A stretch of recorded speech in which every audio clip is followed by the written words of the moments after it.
मराठी लघुलेखन 100 शब्द प्रति minute. 5 second. Start. सन 1983-84 वर्षात कारखान्याचे उत्पादन व सर्वांगीण विकास यासाठी राष्ट्रीय उत्पादकता परिषद नवी दिल्ली या केंद्रशासित संस्थेने 1984चे उत्पादकता पारितोषिक आपल्या कारखान्यास देऊन गौरव केला. ही बाब आपणा सर्वांना अभिमानास्पद आहे. हे पारितोषिक म्हणजे सहकारी तत्वाचा व त्याच्या धोरणाचा व महान कार्याचा सन्मान होय. परिचय. देशाच्या सर्वांगीण विकासाकरिता केंद्र व राज्य शासनाने 20 कलमी कार्यक्रम व समाज कल्याण योजना जाहीर केल्या आहेत.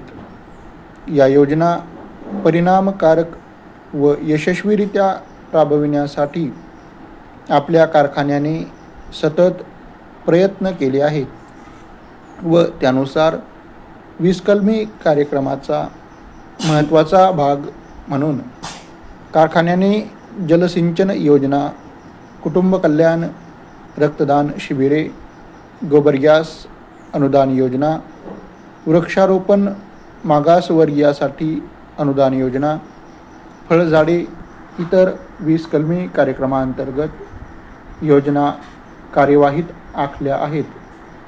सध्या कारखान्याच्या परिसरात 75,000 निरनिराळी जातीची झाडे असून 1985 साली सुमारे 3,000 झाडे लावण्यात येणार आहेत. परिचय. महाराष्ट्र कामगार कल्याण मंडळाच्या वतीने प्रत्येक वर्षी गुणवंत कामगार पुरस्कार जाहीर करण्यात येतो.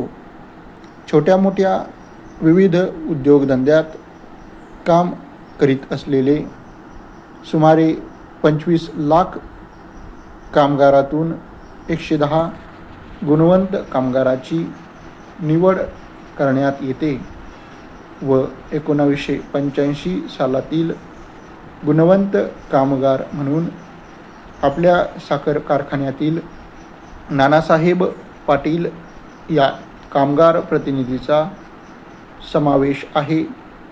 हे आपणा सर्वांना अत्यंत भूषणावह आहे व श्रीयुत नानासाहेब पाटील हे अभिनंदनास पात्र आहेत. त्याचप्रमाणे आपले कारखान्याचे संचालक मंडळ व कामगार बंधूंनी त्यांचा सत्कार केला व त्यांना दूरदर्शन संच घेऊन गौरव करण्यात आला. परिचय. दैनंदिन कामकाजामध्ये सर्व सदस्य सहकाऱ्यांनी व्यक्तिशः लक्ष घालून काटकसरीच्या धोरणाचा अवलंब केला. अशा सर्व सदस्यांचा मी ऋणी आहे. कारखान्याचे सर्व खाते, प्रमुख अधिकारी वर्ग, कामगार वर्ग कामकाजात एकरूप होऊन खेळीमेळीचे वातावरण निर्माण केले व दिलेली कामे अत्यंत समाधानकारक पार पाडले. याबद्दल मी त्यांचीही ऋणी आहे. आपला कारखाना 25व्या वर्षात पदार्पण करीत आहे.